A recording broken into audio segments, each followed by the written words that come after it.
Nagaaniif araarri Waaqayyoodhaa lafa biyya jirtan hundumaatti isiniif haa ta'u. Qulqulloota saba Waaqayyoodhaa kan taatan hundumti keessan akkam jirtu? Iyesuus Kiristoosidhaaf galanni guddaan haa ta'u. Ameen. Galannii fi ulfinni Iyesuus Kiristoosidhaaf haa ta'u. Sagalee Waaqayyoo walii wajjin yerootti ilaalluudha. Egaa har'a immoo Waaqayyoo waan ja'a injibbaa isa torbaffaa inciggaa isa jedhuunan gara keessan dhufeera. Iyesuus Kiristoosidhaaf galanni guddaan haa ta'u. Kutaa macaafa kana kan irratti argannu fakkeenya 6:16. Iyesuus Kiristoosidhaaf galanni guddaan haa ta'u. Macaafa fakkeenyaa 6:16 irratti sagalee Waaqayyoodhaa akkas jedha. Waaqayyoo wanta ja'a injibbaa, torbaffaa immoo inciggaa. Galannii fi ulfinni Iyesuus Kiristoosidhaaf galanni guddaan haa ta'u. እግዚአብሔር 6 ነገርን ይጠላል፣ ሰባተኛው ነፍሱን እጅግ ትጠየፋለች። ዋንጃ እንጅባ isa torbaffaa garuu sirritti jibba.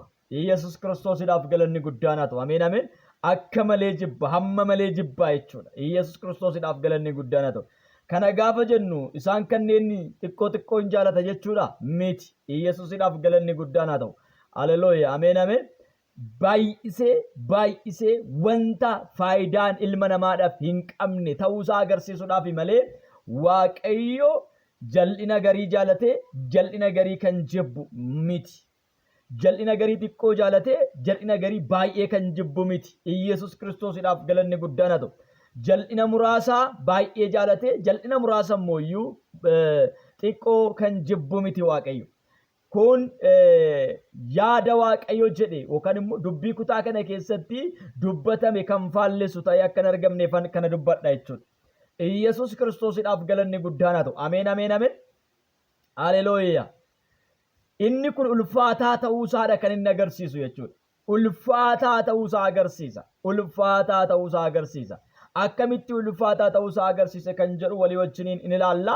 Isaan jaan erga laallee booda torbaffaa dhumarra laallaa jechuudha. Iyesuus Kiristoosidhaaf galanni guddaan haa ta'u.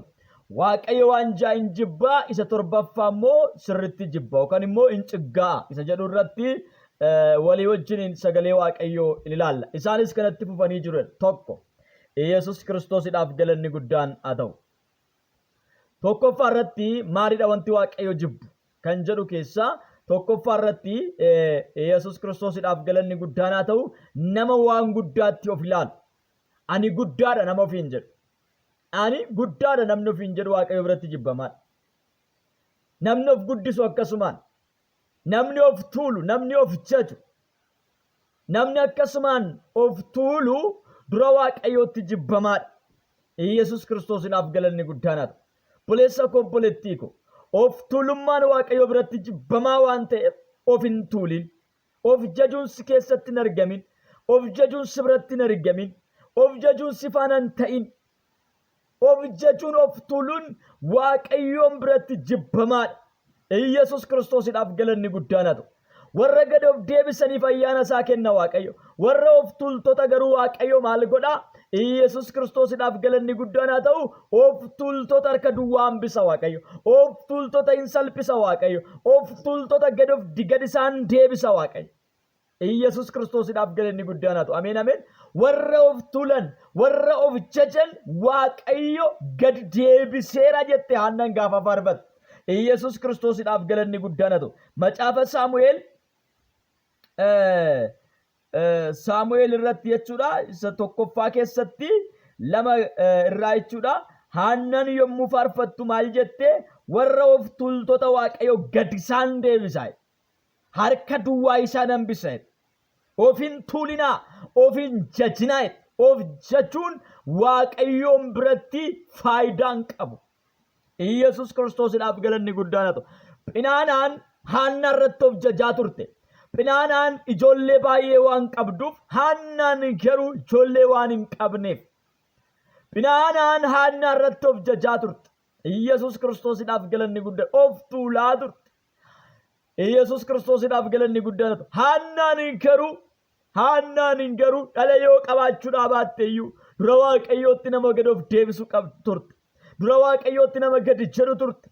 Yoo arrabsan kan hin arrabsine, yoo itti uffatan kan hin tuffanne, yoo jechatti tuulan kan jecha namatti hin tuulle zim jetti. Yesuusidhaaf galanni guddaan haa ta'u. Kanaafuu Waaqayyo ayyaana guddaa isheedhaaf kenne.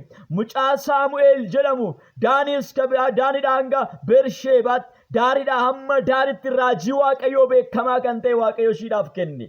Yesuus Kiristoosidhaaf galanni guddaan haa ta'u. Ijoollee pidhaanaa ishee of tultuu gaafa laaltan, ijoollee pidhaanaa ishee of jechuu gaafa laaltan, ijoollee ishee keessaa tokko illee dura Waaqayyootti maqaan isaanii kan dhaame hin jiru. Yesuus Kiristoosidhaaf galanni guddaan haa ta'u. Ameen, ameen, ameen. Ijoollee ishee keessaa tokko illee dura Waaqayyootti kan waamame hin jiru. Tokko illee maqaan isaanii kan dhaame hin jiru. Yesuusidhaaf galanni guddaan haa ta'u. Haannaan garuu Yesuusidhaaf galanni guddaan haa ta'u. Haannaan garuu tokkichi Waaqayyo isheedhaaf kenne. Haannaan kan gad of deebiste, haannaan dura Waaqayyootti kan gadi jette, tokkichi Waaqayyo isheedhaaf kenne hundumarra caalee argame. Yesuus Kiristoosidhaaf galanni guddaan haa ta'u. Kanaaf haannaan kadhannaa ishee keessatti of tuulummaa keessan hin baay'isinaa, of jajuunis afaan keessan keessaa hin bahin. 2-3 irratti jechuudha. Macaafa Saamu'eel isa duraa 2-3 irratti of tuulummaa keessan hin baay'isinaa, of jajuunis afaan keessan keessaa hin bahin. Waaqayyo gooftichi beekaadha. Yesuus Kiristoosidhaaf galanni guddaan haa ta'u. Waaqayyo gooftichi beekaadha. Hojii namoota hundumaa miijana irra kaa'ee hin ilaala. Yesuus Kiristoosidhaaf galanni guddaan haa ta'u. Ilaa obboleessa koo, obboleettii koo, hojiin ati ittiin of tuultu, wanni ati ittiin of tuultu Waaqayyo biratti miizana kan hin kaafne ta'ee argama. Waaqayyo biratti madaallii hin kaasu. Wanti Waaqayyo biratti madaallii hin kaafne kufaadha. Wanta Waaqayyo biratti madaallii hin kaafneen obboleessa koo, obboleettii koof hin tuulin. Of tuulummaan kee Waaqayyoodhaan ta'uu qaba. Waaqa qabaachuu kee ta'uu qaba malee waan biraadhaan hin ta'in. Of tuulummaan kee Waaqayyoon duratti gad of deebisuu kee ta'uu qaba. Of tuulummaan kee namaaf Waaqayyoon biratti illee gadi jechuu kee ta'uu qaba. Yesuus Kiristoosidhaaf galanni guddaan haa ta'u. Warra gadi deebi'an ani ol isaan qaba, warra ol of qaban immoo ani galan deebisa kan jedhe Waaqayyoon ni amanamaadha. Yesuus Kiristoosidhaaf galanni guddaan haa ta'u. Kanaaf of hin tuulinaa. Of tuulummaan Waaqayyoon biratti hin jibbamu. Inni tokkoffaan jechuudha. Lammaffaa Yesuus Kiristoosidhaaf galanni guddaan haa ta'u. Lammaffaa wanti Waaqayyo jibbu keessaa arraba sobuudha. Yesuus Kiristoosidhaaf galanni guddaan haa ta'u. Inni dura nama waan guddaatti of ilaalu, of tuulaa, waan guddaa of hin galu, bohoksee bakka nama guddaa of galu. Inni lammaffaan garuu arraba sobuudha. Yesuus Kiristoosidhaaf galanni guddaan haa ta'u. Arraba sobu Waaqayyo hin jaalatu. Arrabni sobu Waaqayyoon hin jaalatu. Arrabni soba barate nama bichaa miti Waaqayyoon illee sobuu kajeele. Arrabni soba barate nama bichaa miti Waaqayyoon illee sobuu kajeele. Yesuus Kiristoosidhaaf galanni guddaan haa ta'u. Waaqayyoon illee sobuu kajeele. Arrabni soba barate. Yesuusidhaaf galanni guddaan haa ta'u. Yihuudaa gaafa laaltan isa gooftaa Yesuus Kiristoos hin dabarsee too kenne arrabni isaa yeroo baay'ee hin soba, sobaan dubbata. Gaafa dubartittiin sun shittoo fiddee irratti dhangalaastu, shittoon kun gurguramee hiyyeessotaaf osoo kenname maal qaba jedhee kaase. Kanammoo iyyuu hiyyeessotaaf yaadee miti. Garaa isaa keessatti hamina jal'ina qopheesseeti. Sobee haasaa. Sobee lafa arraba isaatiin waan gaarii dubbata. Arrabni isaa gaarii dubbata. Arrabni isaa waan gaarii haasaa. Arrabni isaa namaaf yaada. Arrabni isaa namaaf dhimma. Keessa isaatti garuu summii baatee deeba Yihuudaan. Yihuudaan gooftaa Yesuus Kiristoosin gaafa dabarsee kennu dhungatee dabarsee kennu. Laala arrabni sobu baay'ee ulfaataadha. Gochaan irraa hin mul'atu. Gocha isaatiin gaafa laaltan hammatee dhungata. Hammatee kan dhungatu baay'ee jaalala kan agarsiisu gochaan. Keessa garaa isaatti garuu hamina yaadee kan qopheessu, jal'ina yaadee kan qopheessudha. Yihuudaa laala Yesuus Kiristoosidhaaf galanni guddaan haa ta'u. Yihuudaa qofti gaadha. Yihuudaa laala. Yihuudaan sobee gooftaa faana deema. Gooftaa kan jaalate, gooftaa duukaa buutuu kan fakkaate, duukaa buutuu fakkaate deema. Gooftaan garuu isa beeka ture. Kanaaf gooftaan keenya Yesuus Kiristoos ani 12 keessan miti kanan foodhe wangeela Yohaannis 66 kaastanii amma isa dhumaatti gaafa laaltanii Yesuus Kiristoosiidhaaf galanni guddaan haa ta'u kutaa sana keessatti hundi isaanii hin abaxxaraman. Mee kutaa sana isiniif dubbisa. Hin abaxxarame hundumti isaaniiyyuu Yesuus Kiristoosiidhaaf galanni guddaan haa ta'u yeroo raafamaa ture yeroo rakkinaa ture yeroo dhiphinaa ture yeroon sun jechuudha. Wangeela Yohaannis wangeela Yohaannis 6 irratti mee 66 Yesuus Kiristoosiidhaaf galanni guddaan haa ta'u. Wangeela Yohaannis 6:66 irratti akkana yeroo sanaa jalqabanii bartoota isaa keessaa baay'een gara booddeetti hin deebi'an isaan ergasii isa wajjin hin adeemne yommus Yesuus warra 12 isin immoo adeemuu hin barbaaddu iyyuu jedhee isaan gaafate. Simoon Phexros deebisee fi Yesuus Kiristoosiidhaaf galanni guddaan haa ta'u si dhiifnee eenyu bira dhaqnaa? Yesuus Kiristoosiidhaaf galanni guddaan dhugaadhaan kan dubbatu inni kun immoo jechuudha. Phexrosin gaafa laaltanii fi isa kaan gaafa laaltan rakkisaadha kutaa kana keessatti jechuudha. Yesuus Kiristoosiidhaaf galanni guddaan. Phexros maal jedhee si dhiifnee eessa deemna? Si dhiifnee eessa deemna? Si biraa eessa lamna? Si dhiifnee eenyu bira dhaqnaa? Gooftaa dubbii jireenya bara baraa nama barsiisutu qabaa'oo. Nu isa tokkicha qulqulluu Waaqayyo akka ati taate amanneerra hubanneerra. Yesuusiidhaaf galanni guddaan kan si dhiifnee deemuu hin dandeenyeef nuyi si beekneerra si amanneerra.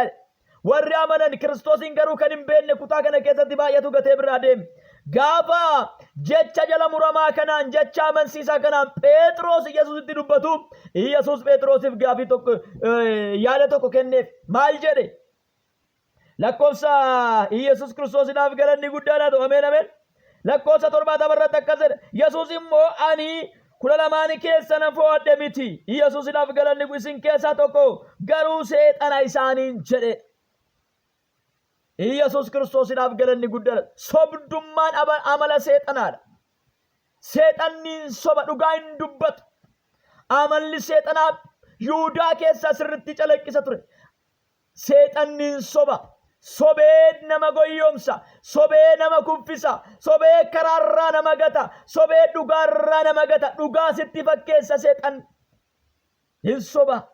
Yesuus Kiristoosiidhaaf galanni yoo sobus yaada isaa keessaa fuudhee sobaa'edha. Macaafni qulqulluun yoo sobus yaaduma isaa keessaa fuudhee sobaa'edha. Inni abbaa sobaati waan ta'eef. Kanaaf arraba sobu Waaqayyoon jaallatu. Arrabni sobu mucaa seexanaa ta'eera waan ta'eef. Arrabni sobu kan seexanaa ta'eera waan ta'eef. Sobaa jirta yoo ta'e obboleessa koo obboleettii koo sobaan deddeebi'aa jirta hin sobda yoo ta'e mucaa seexanaa taateerta osoo hin beekin. Dammaqi. Namni sobu mucaa seexanaati. Namni sobu mucaa seexanaati. Seexanni ofii isaa keessaa baasee soba. Yaada isaa keessaa fuudhee soba. Yesuus Kiristoosiidhaaf galanni guddaan haa ta'u. Ameen. Ofirraa fuudhee ofirraa kaasee soba seexan. Kanaaf obboleessa koo obboleettii koo yommuu sobu inni ofirraa fuudhee soba. Yommuu dubbatu inni ofii keessaa yaada sobaa itti yaadee qopheessetoo dubbata. Har'a waan tokko sin gorsa waan tokko sinitti hima. Soon beekin. Yesuus Kiristoosiidhaaf galanni guddaan haa ta'u. Soon beekin kiyyootti kan galtan. Soon beekin cubbuutti kan galtan. Yesuus Kiristoosiidhaaf galanni guddaan haa ta'u. Osoo hin beekin kiyyootti kan galtan har'a akkas hin dammaqxan waan Waaqayyo jibbu osoo hin beekin hojjechaa kan jirtan nama waan guddaatti of ilaalu of tuulu Waaqayyoon jibba. Lammaffaa arraba sobu Waaqayyoon jibba. Arrabni sobu seexanaaf kan koontireeffamedha yookaan immoo seexanaaf kan bitamedha seexanaaf kan laatamedha. Osoo hin beekin seexanaaf hojjechaa jirta. Hin sobda yoo ta'e osoo hin beekin seexanaaf hojjechaa jirta obboleessa koo obboleettii koo. Yihuudaan arraba sobaan keessa isaatti immoo summii baatee gooftaa faana deemaa ture. Har'allee kan sobdu yoo jiraatu keessa keetti summii baattee arraba keetiin sobdee kan jiraattu, arraba keetiin fakkeessitee kan jiraattu, arraba keetiin soba dhugaa fakkeessitee kan jiraattu. Har'allee siittan dubbadha obboleessa koo obboleettii koo. Yaada garaa kee geeddaradhu sin baasu waan ta'eef. Karaan kunis hin baasu waan ta'eef. Yesuus Kiristoosiidhaaf galanni guddaan haa ta'u. Kanaaf Waaqayyo isa kana hin jaalatu. Isa kana Waaqayyo hin jaalatu. Wanta Waaqayyo hin jaalanne baannee dura Waaqayyootti kadhachuun hin barbaachisu. Wanta Waaqayyo hin jaalanne baannee dura Waaqayyootti kadhachuun hin barbaachisu. Kadhannaa keenya keessatti waan Waaqayyo hin jaalanne duraan dursinee waaqayyoo duraa kaasuu qabna, ofii keenya duraayis kaasuu qabna. Gaafa sana waaqayyo kadhannaa keenya dhaga'a. Sadaffaa, harka dhiiga nama balleessaa hin qabne dhangalaasu. Yesus Kiristoosidhaaf galanni guddaan haa ta'u. Sadaffaan, harka nama dhiiga balleessaa hin qabne, nama balleessaa hin qabne dhangalaasudha. Harka dhiiga nama balleessaa hin qabne dhangalaasudha. Yesus Kiristoosidhaaf galanni guddaan haa ta'u. Yuudaan ammallee tasni deebi'a. Gooftaan Yesus Kiristoos balleessaa tokko hin qabu ture. Yuudaan gooftaan Yesus Kiristoos balleessaa tokko hin qabu ture.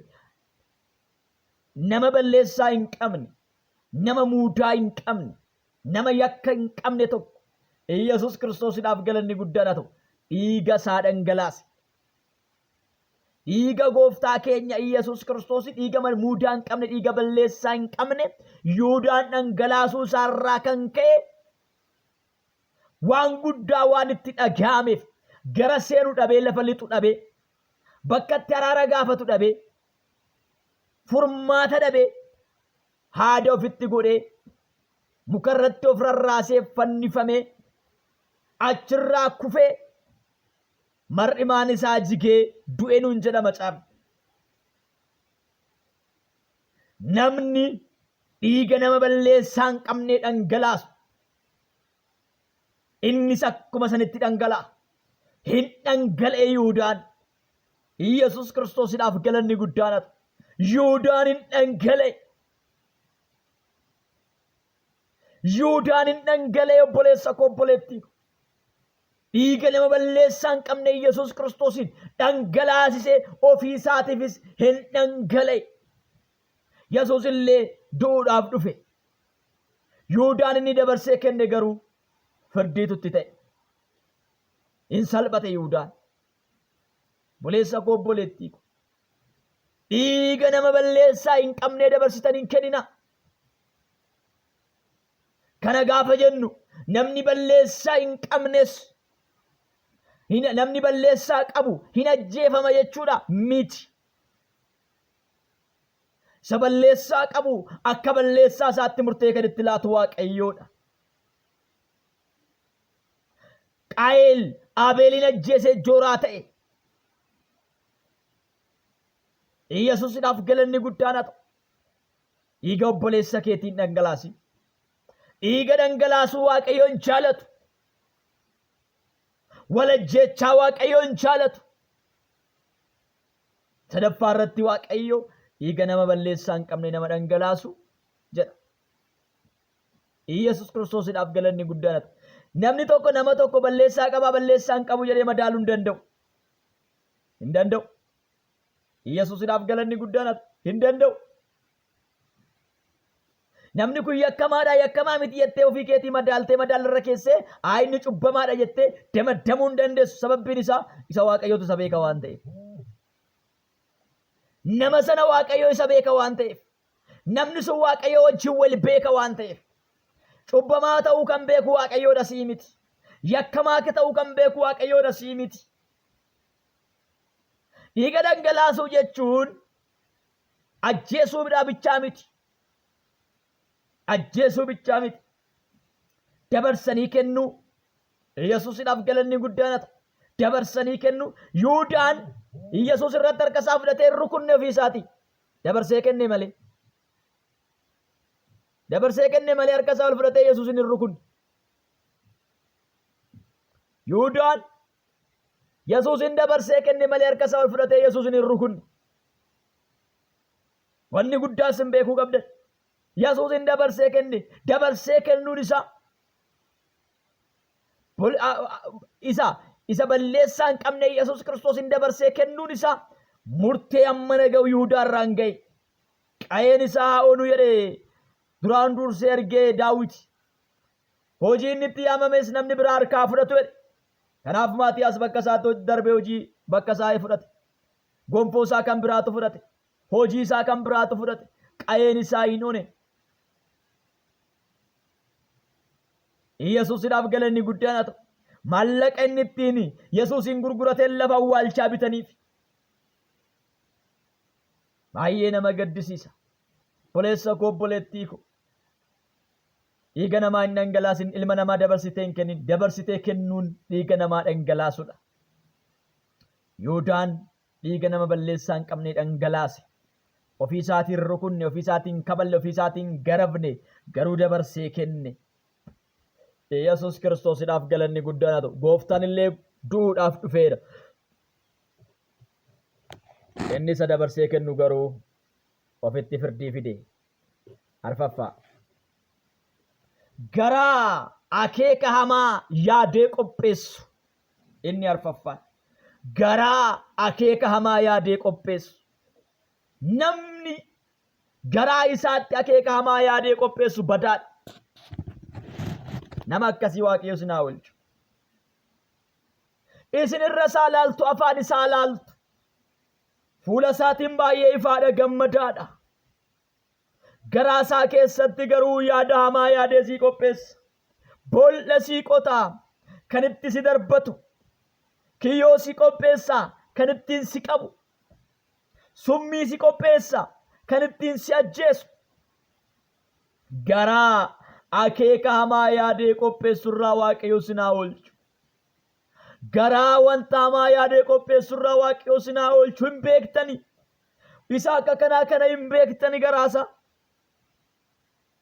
Waaqayyollee gooftaan keenya Yesus Kiristoos Yihuudaa hin beeka ture. Yesus Kiristoosidhaaf galanni guddaan haa ta'u. Hin beeka ture. Bartoonni garuu Yihuudaa hin beekan ture. Yihuudaa waan gochuudhaaf jettu daddafii godhi gaafa inni ittiin jedhu. Bartoonni immoo hojiichi yeroo ayyaana Faasikaa waan tureef ayyaanaaf waan bituu deema jedhanii yaadanii turan. Inni garuu billaa isaanii fidee dhufe. Eeboo isaanii fidee dhufe. Loltuu isaanitti fidee dhufe. Diina isaanitti fidee dhufe. Hundi isaaniyyuu alaala eegu Yihuudaan amma waan fidee dhufa jedhanii akkas jedhanii yaadan. Gooftaan Yihuudaadhaan gaafa inni ariif nyaaticha fudhatee irbaaticha afaan kaatu seexanni yommuu itti galu ariifatee gadi ba'eedha. Ariifatee gaafa inni ka'u Yihuudaa jedheen Yesus waan gochuudhaaf barbaaddu sana dafii godhi jennaani. Bartoonni immoo garamitti hiikkatan jecha Yesus kana maalitti hiikkatani? Ayyaanaaf waan biti jedhaanii jira jedhanii hiikkatan. Inni kun immoo iyyuu akkas jedhe, hiyyeessa gargaari jedhaan se'an. Inni garuu Yihuudaan garuu billaa isaanii fidee dhufe. Diina isaanitti fidee dhufe. Kan isaan ajjeesu fidee dhufe. Yesus Kiristoosidhaaf galanni guddaan haa ta'u. Haleluuyaa. Wanta hamaa wanta badaa isaanitti fidee dhufe. Wanta hamaa wanta badaa isaanitti fidee dhufe. Waaqayyo isin haa oolchu. Waaqayyo isin haa oolchu. Nama akka kanaa Waaqayyo isin haa oolchu. Garaa isaa keessatti hamina kan yaadu. Garaa isaa keessatti jal'ina kan yaadu. Garaa isaa keessatti wanta badaa kan yaadu. Waaqayyo isin haa oolchu. Yesus Kiristoosidhaaf galanni guddaan haa ta'u. Isin haa oolchu gooftaan. Waan jal'aa garaa isaa keessatti kan isiniif yaadu. Hamina garaa isaa keessatti kan isiniif yaadu. Jal'ina garaa isaa keessatti kan isiniif yaadu. Waaqayyo isin haa oolchu. Obboleessa koo obboleettii ko. Waaqayyoon jaalatu garaa akeeka hamaa yaadee qopheessu Waaqayyoon jaalatu. Yesus Kiristoosidhaaf galanni guddaan haa ta'u. Ameen, ameen, ameen, ameen. Shanaffaa. Miila waan hamaa gochuudhaaf ariifatee fiigu. Waan hamaa gochuudhaaf kan ariifatu. Gaarummaa gochuuf miti. Waan gaarii gochuuf. Yoo fiigu fiigicha isaa laaltaati. Yoo fiigu fiigicha isaa fiigichuma isaa laaltaati. Waan gaariidhaaf seeta. Ammallee Yihuuduma isinii fudhadha. Yihuudaan ariifatee gaafa inni ba'u hiyyeessa gargaaruu deemaa jedha inni kun. Ayyaanaaf waan bituu deema inni kun. Maaliif? Maallaqa qabaa waan ta'eef. Yihuudaan maallaqa qabaa waan ta'eef. Ati ilaalcha gaarii isaaf qabda, inni garuu ilaalcha badaasii qaba. Waan hamaa gochuudhaaf kan fiigu. Waaqayyo hin jaalatu. Hamaa gochuutti obsaa. waan hamaa gochuutti obsaa. Zim jedhaa. Cal'isaa. Hin darba waan ta'eef. Sinirra darba. Jal'ina akkas hin gootaniif, jal'ina keessa akkas hin seentaniif yoo sin dirqisiisan iyyuu obsaa. Yeroo muraasaaf obsaa. Dhugaan siniin jedhaa. Isinirra darba. Yoo obsitan sinirra darba. Jal'inni balbala keessa irra darba. Hin darba simbira yoo obsitanii izim jettani. Akkas hin raawwattaniif, jal'ina akkas hin raawwattaniif, miilli keessan jal'inatti kan ariifatu, jireenya keessan jal'ina hojjechuudhaaf kan ariifatu yoo ta'e obsaaf qaba. Waaqayyoon jaalatu waan ta'eef. Miilli akkanaa dura Waaqayyootti jibbamaadha. Yesus Kiristoosidhaaf galanni guddaan haa ta'u. Ameen, ameen, ameen. Haleluuyaa. Jaaffaa. Nama sobaan nama irratti dhugaa ba'u. Soba baay'ee irra deddeebi'ee kutaa kana keessatti. Nama sobaan dhugaa ba'u. Asmasiloo bakka fakkeesse gurraachaan adiidha jedhe. Dhugaa irratti soban dubbatinaa jedha macaafni kun. Yaaqoob 3:14 በእውነትም ላይ አትዋሹ ይላል። dhugaa irratti soban dubbatinaa. Nama dhugaa irratti soba dubbatu yookaan nama sobaan nama irratti dhugaa ba'u. Gazzaba nyaatee wantoota adda addaatiin nama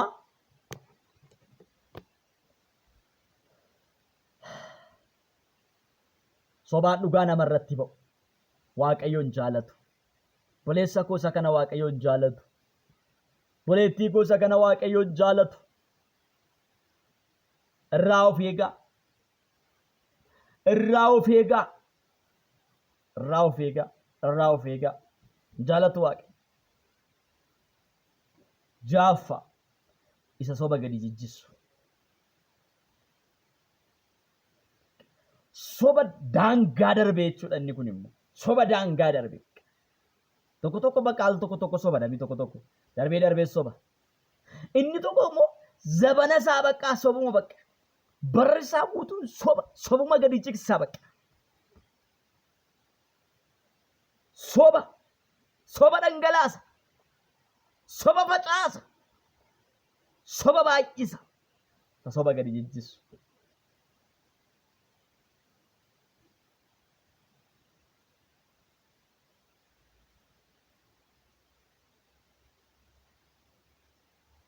Jaaffaa isa soba gadi jijjisu jechuudha. Yesus Kiristoosidhaaf galanni guddaan. Torbaffaa osoo isinitti himin ifama. Torbaffaa osoo isinitti himin kaawwan irra isinii deebi'a. Waaqayyo waan ja'a hin jibba. Waan ja'a hin jibba. Isa torbaffaa hin ciggaa. Isaanis kanatti fufanii jiranidha.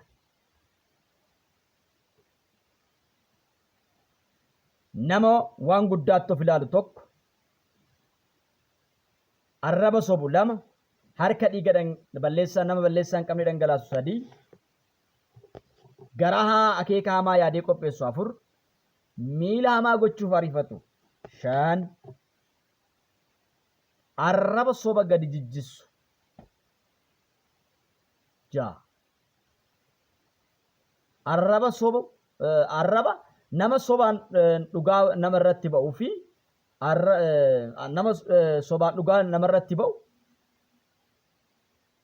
isa soba gadi jijjisu jechuudha. 6. Yesus Kiristoosidhaaf galanni guddaan haa ta'u. Ameen, ameen, ameen. Isaan kana jaan Waaqayyo hin jibba.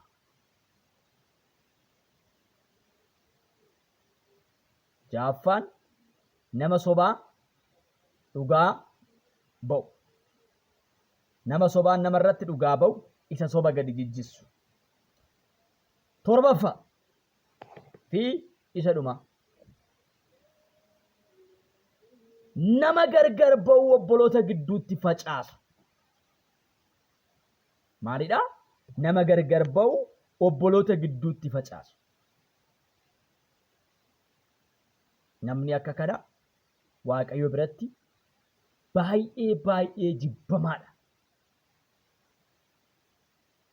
Baay'ee jibbamaadha. Jibbamaadha Waaqayyo kan jedheefi inni akka kanaa kun araara hin qabu. Dura Waaqayyootti illee araara hin qabu. Waaqayyo baay'ee jibba waan ta'eef. Gargar ba'u obboloota gidduutti kan facaasu. Tokkummaa obboloota gidduu jiru kan balleessu.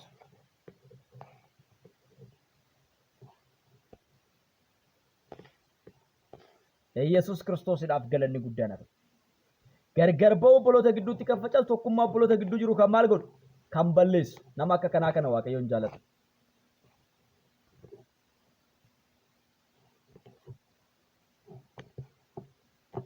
Nama gargar ba'u obboloota gidduutti facaasudha. Waaqayyo kan jibbu torbaffaa irratti. Isa kana nan ciggaadhe Waaqayyo. Obboleessaaf obboleessa nama walitti naqu. Obboleessaaf obboleessa nama walitti buusu. Obboleessaaf obboleessa nama wal lolchiisu. Obboleessaaf obboleessa jechuun garaa haala tokkoo keessaa kan dhalatan jechuu miti.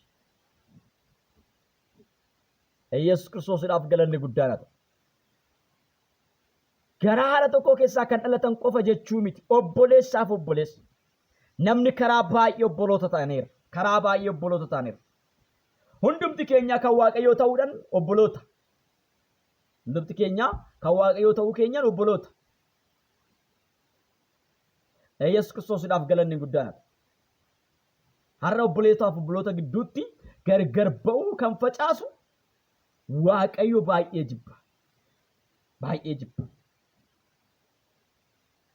Bara keenya kana keessa amantoonni hojii kanatti hirmaatanii jiru. Jala sararee isinitti hima kana jechuudha. Amantoonni hojii kanatti hirmaataniiru. Dabarsanii wal kennu. Dabarsanii wal kennu. Garaagarummaa facaasu. Inni kan akkasiiti, ekeleen kan akkasiiti, isheen kan akkasiiti jechuudhaan namoota gargar dhiibuun amantoota gidduutti hojiin akka kanaa kun wanti Waaqayyo hamma malee jibbu kun amantoota gidduutti hojjetamaa jira. Yesuusidhaaf galanni guddaan haa ta'u. Waaqayyo isa kana hamma malee jibba Waaqayyo. Gar malee jibba isa kana Waaqayyo. Akka malee jibba Waaqayyo isa kana. Isa Waaqayyo akka malee jibbu kana. Isa Waaqayyo gar malee jibbu kana raawwachaa warri jirru of haa qusannu. Keessattuu ani kanan argaa jiru amantoota gidduutti argaa jira. Amanaan amanaa dabarsee kenna. Tajaajilaa dabarsinee kennina. Amanaa dabarsinee kennina. Tajaajilaan tajaajilaa dabarsee kenna. Amanaan amanaa dabarsee kenna. Amanaan tajaajilaa ofii dabarsee kenna. Tajaajilaan ofii amanaa ofii dabarsee kenna. Dabarsanii wal kennu.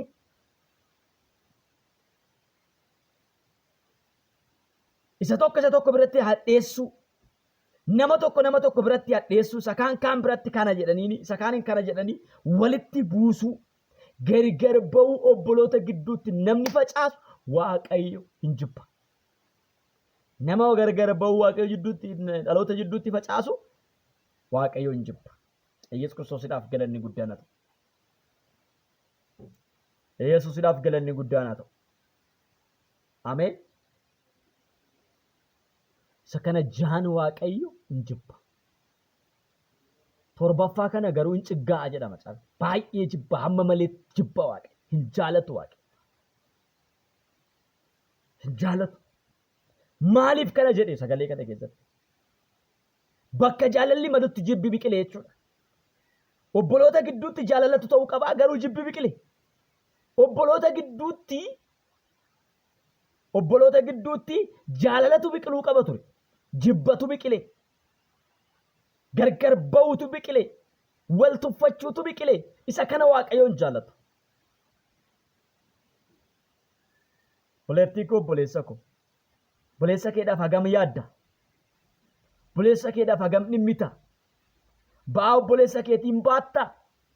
Madaa obboleessa keetii hin dhukkubsattaa? qaawwa obboleessa keetii hin duuchitaa. Caba obboleessa keetii hin fayyistaa. Iyyoobi harka Waaqayyootiin yeroo rukutame yookaan adabni sun Waaqayyoo biraa yommuu itti dhufe duruyyuu beeknedha warri kun. Duruu beekne Iyyoobi jal'ina wayii hojjeteera.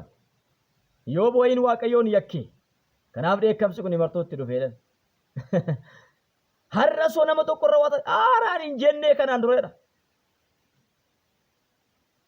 Samoona waa tokko raajii tokkon dhagaa, raajii wayitan dhagaa. Namatu du'e. Namni du'e jennaan ani hin jennee. Waaqayyo du'aan kaasan jennee. Waaqayyoon ajjeesan jennee. Warri jedhan raajonni sobdoonni biqqi jechuu jalqaban. Waaqayyo ergaa nama ajjeesuu hin qabu. Namni yeroo isaatiin ga'ee yommuu du'u bara isaa murame yeroo isaa murame xumuree namni yommuu du'u yommuu addunyaa kanarraa adeemu karaa kamiinuu adeemu akka kamittuu adeemu raajummaa kee kan dhugoomsu miti. Kun caba kun saalfachuu qabda. Iyyesuusiidhaaf galanni guddaadha. Ani hin jenne namni tokko yoo salphate ani hin jenne bakka ani jedheera hin salphatan jenne. Iyyesuusiidhaaf galanni guddaan haa ta'u. Saa'ol du'uusaa gaafa dhaga'u Daawitiin boo'ee u'uu jedhee bakka. Iyyesuusiidhaaf galanni guddaan haa ta'u. Saa'ol yakkeetiif Saa'ol balleesseeti. Saa'ol gatii isaa argate. Daawit garuu lapheen isaa laphee Waaqayyooti wanti jedhameef. Garaan isaa akka garaa Waaqayyooti wanti jedhameef. Iyyesuusiidhaaf galanni guddaan haa ta'u. Akkasumaan miti. Daawit diinni isaa gaafa du'u, duuti kan maluuf gaafa du'u, badiinsi kan maluuf gaafa badu Daawit hin gaddaafi.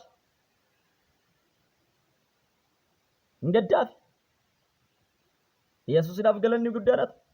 Daawit kan jaalatu Saa'ol osoo gara Waaqayyootti deebi'ee Waaqayyo araara isaaf godhee soo Waaqayyo dhiifama isaa godheefi malee dheekkamsa Waaqayyootiin akka inni badu hin barbaadu. Har'a ilmi namaa dheekkamsa Waaqayyootiin yommuu badu kan isin hin gaddisiifne. Iyyesuusiidhaaf galanni guddaan haa ta'u. Waaqayyo jal'oota baay'ee mortoota baay'ee du'aan hankaasa gaafa nuun jedhu ergicha erga dabarsinee booda hin gaddina. Hin boonya du'a isaas gaafa dhageenye hin gaddina hin boonyaaf. Maaliif akkasitti du'uu hin qabu kaa? Dheekkamsa Waaqayyootiin baduu hin qabu silaa. Osoo fayyee kan nu gammachiisu duuti nama sanaa nu gaddisiisa. Si'oolii dhaqe bee namichaan. Murtee fudhatee bade bee namichaan. Waaqayyollee hin gadda du'a nama sanaatti. Du'a nama jal'aa sanaatti Waaqayyo hin gadda. Du'a qulqullootatti Waaqayyo kan gammadu. Qulqulloonni yoo du'an isa bira deemu kaa? Iddoo caaluu dhaqan hin gammada Waaqayyo sin gammada nus hin gammanna. Jal'aan tokko gaafa du'e xonqaayii haa ta'u, dagaamii haa ta'u, moraa galaacii haa ta'u, eenyumaa haa ta'u, toshattuu falfaltuun kamuyyuu yoo duute, sheen moora laaltu, sheen maaloo laaltu, sheen shinii garagalchitu kamuu yoo duute nutti dhagaama hin gaddina. Maaliif? Bade kaa? Hin badee raawwatee badee gara ibiddaa dhaqe nama gaddisiisa. Nama boochisa. Isaan kanaaf kan hin boonye eenyudha abboos? Xonqaayiin tokko yoo du'e kan hin boonye eenyudha abboos? Eenyudha abboos? Ani namni gooftaa qabu yoon du'e gooftaa biran deeme maaliif naa boossana? Isa bade sanaaf garaan kee gadduu qaba. Isa si'oolii dhaqe sanaaf garaan kee gadduu qaba. Iyyesuusiidhaaf galanni guddaan haa ta'u. Gosh! Waajjate Waaqayyo akkana godhe ayibbaan hin jedhamu. Hin jedhamu. Waan nama gaddisiisudha malee waan itti gaddanidha. Waan itti cabanidha, waan itti boo'anidha. Waaqayyoon jaalatu an du'a namaatti hin gammadu jedhe Waaqayyo. An du'a nama jal'aatti hin gammadu jedhe Waaqayyo. namni jal'aan tokko yoo jal'ina isaatiin du'e ani hin gammadu jedhe Waaqayyo. Egaa laphee eenyu qabna ree nuti kan gammannu? Garaa eenyu qabna ree kan nuti gammannu? Obbolootaaf obboloota walitti naqaa kan oolu nuyidha. Waaqayyo nu haa gargaaru akka deebinu. Garaa akka bal'annu Waaqayyo nu haa gargaaru. Yesuus Kiristoosidhaaf galanni guddaan haa ta'u. Ameen ameen. Haleluuyaa. Kanaaf qabxii gurguddaa torbatu jira as keessa. Isa torbaffaa Waaqayyo akka malee hin jibbaadhu. Irraasiniif deebi'ee xumura. Waaqayyo waan ja'an jibbaa isa torbaffaa garuu hin ciggaa. Ammoo hin ciggaa. Isaan kanatti fufanii jiru. Nama waan guddaatti of ilaalu tokko, arraba sobu lama, harka nama balleessaa hin qabne, harka dhiiga nama balleessaa hin qabne dhangalaasu sadii, garaa akeekaa maa yaadee qopheessu afur, miila waan hamaa gochuudhaaf fiigu shan, nama sobaan dhugaa namarratti ba'u ja'a, isa soba gadi ijjisu ja'a. Yesuusiidhaaf galanni guddaan haa ta'u. Torba, nama obboloota gidduutti, nama gargar ba'u obboloota gidduutti facaasu, gargar ba'u akka isaan gargar ba'an, akka tokko ta'aniif miti, akka isaan gargar ba'an. Namni gaafa wal lolu akka isaan gargar ba'aniif kan hojjetantu jira. Obboloonni akka waliin hin jiraanne, akka waliin hin waaqeffanne, tokko akka hin taane jira. Waldaa keenyatu caalaa, waanoo keenyatu caalaa, maaloo keenyatu caalaa kan jedhan baay'eetu jira. Waldaa tokko keessaa namoota waldaa tokko keessaa gara waldaa tokkootti kan yaaman, tokkummaa obbolootaa kan akka hin cimne kan godhan, tokkummaa obbolootaa kan diigan har'allee baay'eetu jira. Irraa of eeggadhaa. Irraa of eeggadhaa. Irraa of eeggadhaa. Gargar ba'uu obboloota gidduutti kan facaasu Waaqayyoon jibbaa. Hamma malee jibbaa.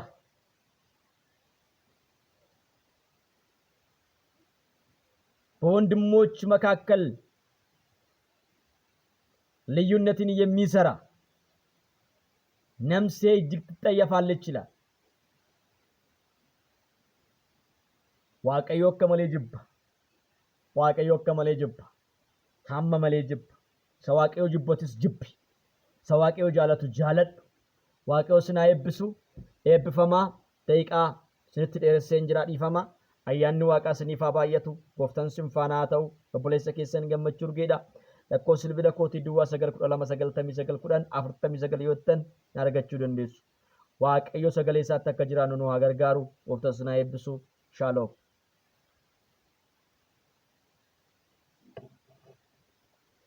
YouTube ko share subscribe godhaa. Namoota baay'ee biraan gahaa. Gooftaan sinaa eebbisu. Eebbifamaa.